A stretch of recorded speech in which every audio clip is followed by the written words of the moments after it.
Good morning! Today, medyo matapang ginawa ko kasi ang natitira na lang sa battery ko nung umalis ako sa bahay 53%. Hindi ako nag-charge. Kahapon nag-charge ako sa opisina para lang matest yung adapter na nabili ko. So, from 37%, 4 hours charging, naging 81 or 79, parang ganun. So, mga 80% yung charge.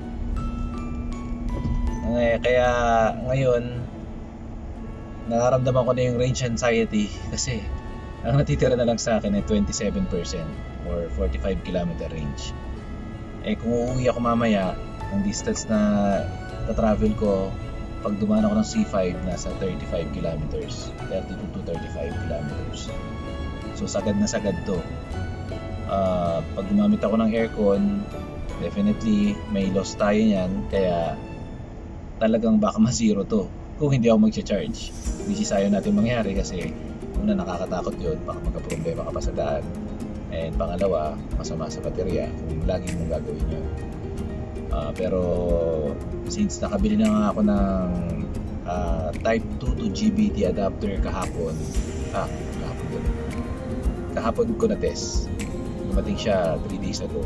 So kahapon yung first time ko gamitin siya sa electric vehicle parking sa Podium.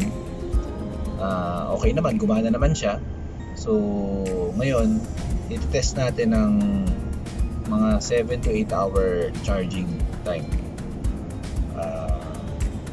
So sana hindi magkaroon ng problema kasi wala na rin akong battery, kaya hindi naman wala, pero sagad-sagad tayo mamaya, hindi tayo makapag-charge.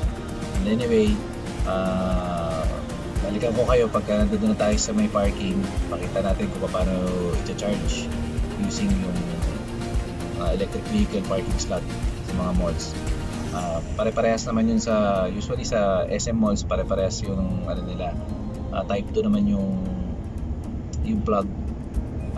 Not sure sa ibang establishments like sa Ayala or sa kung anumang infrastructure dito, mga hospital, kung meron pa silang ibang port, pero ang common talaga type 2.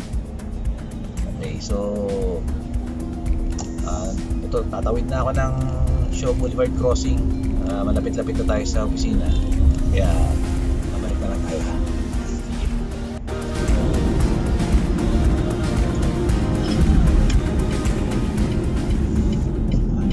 Tayo ng traffic light. Malas.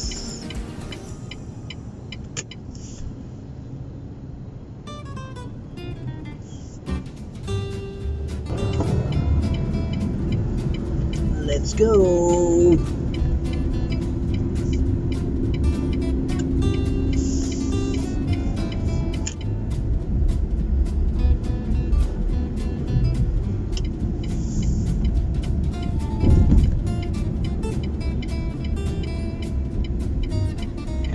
Tayong parking.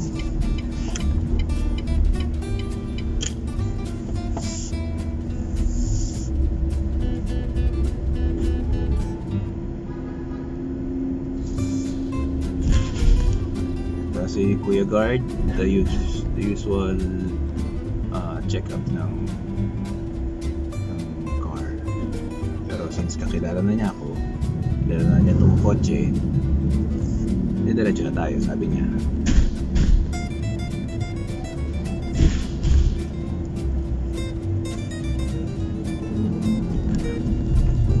Yan. Ngayon, dahil bagong tintong windows saka ng mga salamin, hindi ko siya pwedeng ibaba. So bubuksan ko yung pinto pag kukuha tayo ng ticket. Mahirap yan, layo.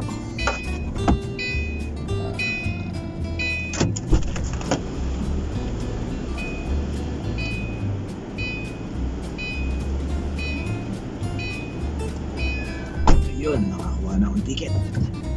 Okay.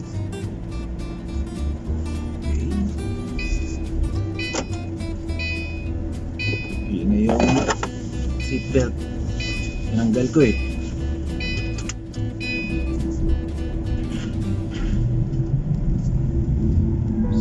dito ang parking nasa basement 2 and sarado pa to.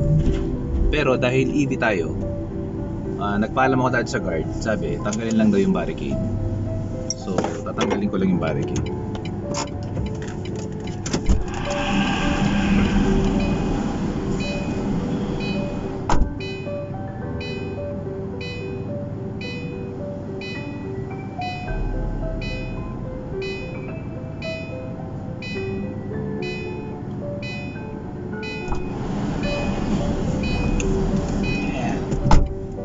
Barricade. Paglagpas natin, syempre babalik naman natin. Kaya naman, di ba? Wait lang ha.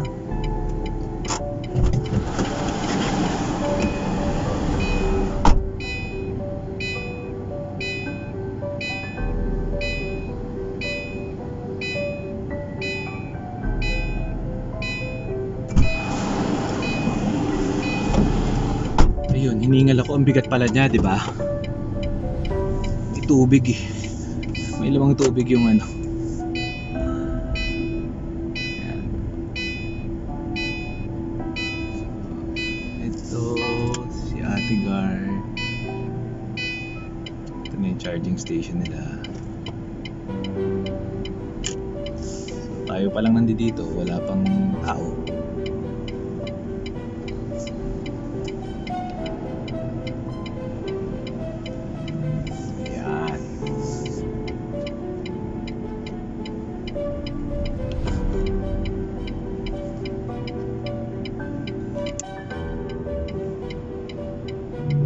Sa isang slot pina-park kasi sira yung isang parking slot nila, hindi gumagana. So dito ako sa, feeling ko sponsored to ng Hyundai kasi may logo niya sa kahiwalay siya.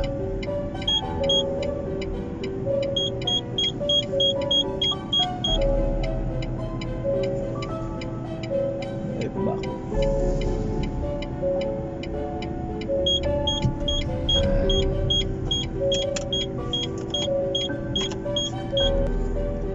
Alright, so ngayon tingnan natin.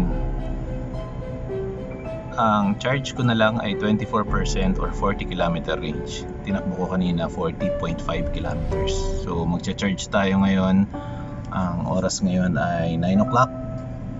So babalikan na nito hanggang mamayang uwian.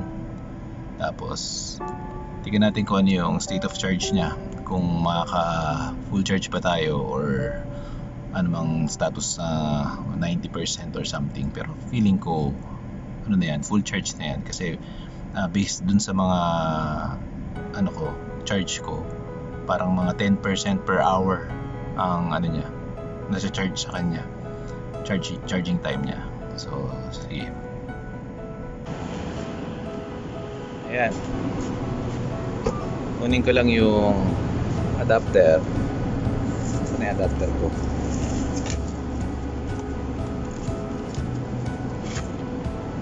Ito yung adapter. So ito yung type 2 to GBT. Papansin nyo parehas yung dulo nyan, pero sa loob ano siya, naka criss-cross. So ito yung gagamitin natin pang charge, pang adapter.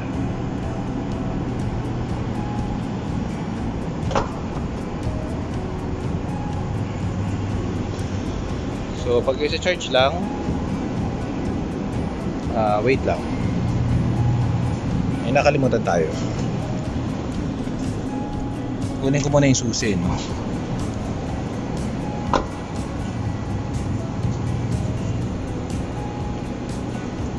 So pag i-charge, bubuksan lang natin to, pipindutin, tapos buksan. Then ipapalag na natin tong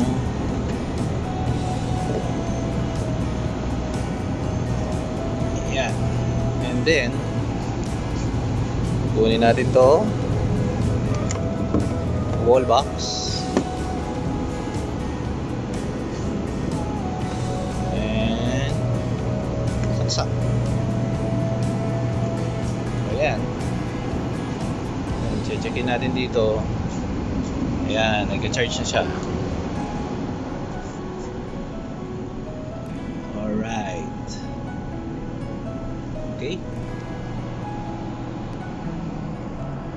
Ayan, so mamaya babalikan natin siya. Tingnan natin kung ano yung state of charge niya. Hopefully 100% kasi ano lang naman ang kailangan natin, 76% na lang. Kung 9 hours, sobra-sobra yan.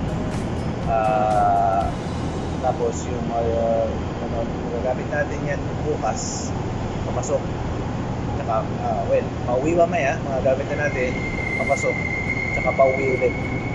So, sapat na siguro yun para makadrive tayo ng balikan sa office na bahay. Alright? So, papasok na ako kasi late na ako eh. Bye-bye! So, balikan natin.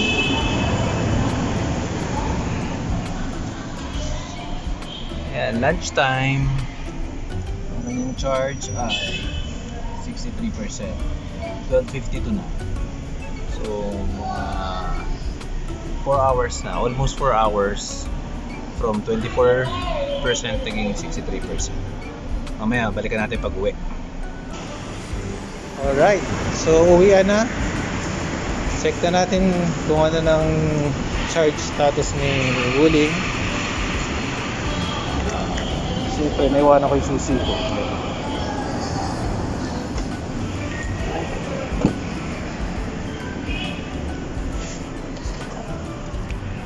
So, ayan, 100%.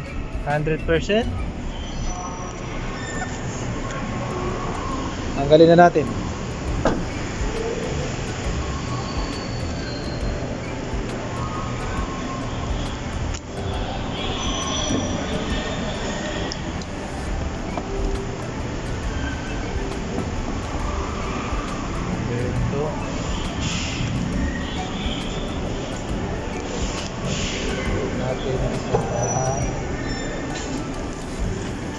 Lalagyan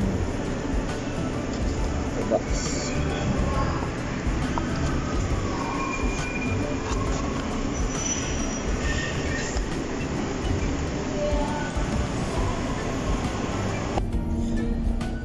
Ayan, so pauwi na ako. So ayos na resolve natin yung rage anxiety ko.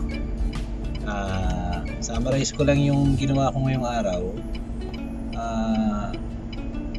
Bago ako umalis ng bahay, I have 53% charge or 90 kilometers range left. Tapos I drove for 40.5 kilometers. Ang natira sa aking charge ay 27%, tapos 40 kilometer range na lang.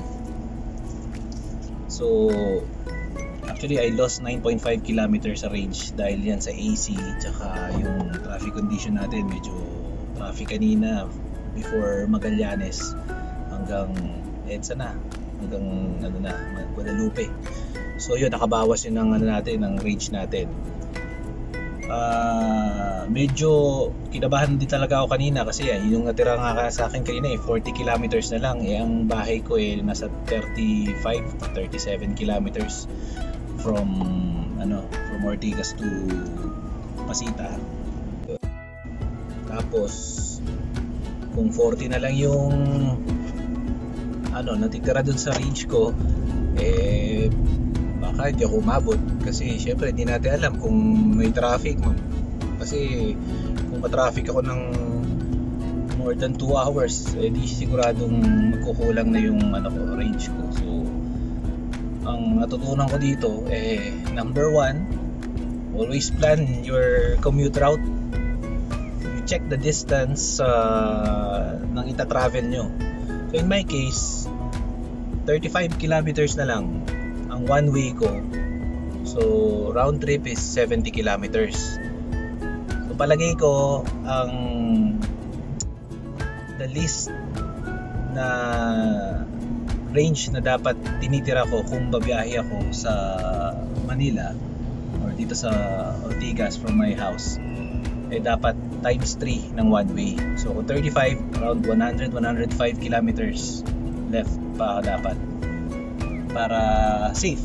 So round trip ako, tapos may natitira pa akong 35 kilometers. Siguro kung kailangan ko umikot or kailangan ko may daanan, so hindi ako mabibitin. Including na yung kino-consider na rin natin dun yung traffic, paggamit ng aircon, yung mga ganung scenario. So mako-cover na yun nung buffer mo na one way distance nung Next, number 2, have a backup plan pag sa charging. So kanina ang minuworry ko paano nga naman kung pagdating ko dito sira pala yung parking, yung charging pile sa parking.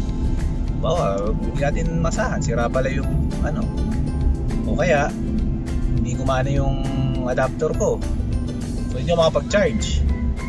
So problema yon kasi wala na akong range. Well, sagad na yung range ko, tapos lobat na yung uuwi pa ako nang hindi pa naka-charge ng kahit konti man lang nadagdag. Wala akong buffer kumbaga. So ang plan ko dyan, naisip ko na rin yan, is dapat hanapin ko yung nearest charging pile na malapit dito. In my case, Mega Mall, SM Mall siya. So alam ko meron dyan, nakita ko na rin dati, pinunta ako sa parking nila, meron silang electric vehicle parking slots. So at least yan, meron akong backup plan. Pangalawa, meron pang charging station sa Unioil sa EDSA. I think before yata yung Guadalupe, lang sure or Boni yata, maalala ko saan. Pero dun lang yun, yung Unioil doon. So if that won't work, ang last resort ko, use the home charger.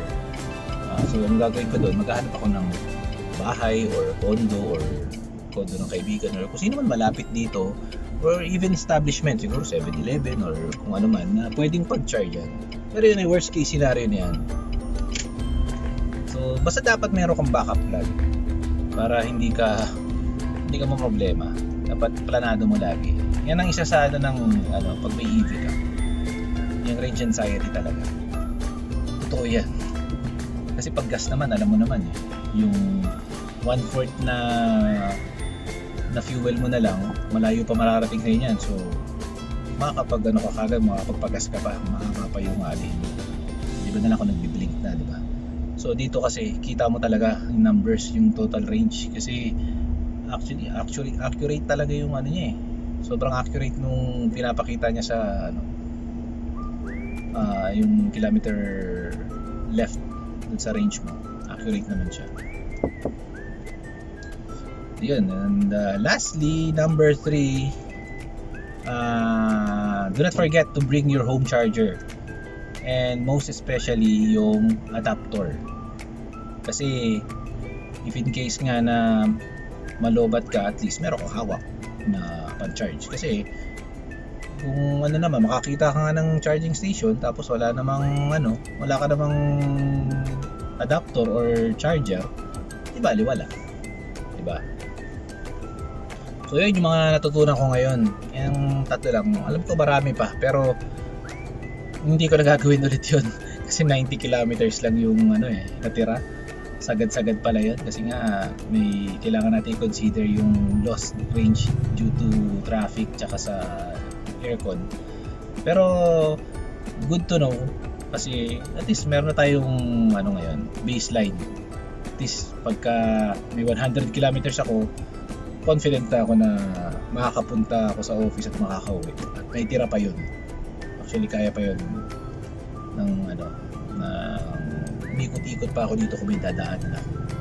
Basta yun ang importante, plan your route, have a backup plan for charging, and do not forget yung charger. Okay, so sana may natutunan tayo, kasi ako may natutunan talaga ako. Hindi ko akalain na totoo pala yung range anxiety na kinakabahan ka.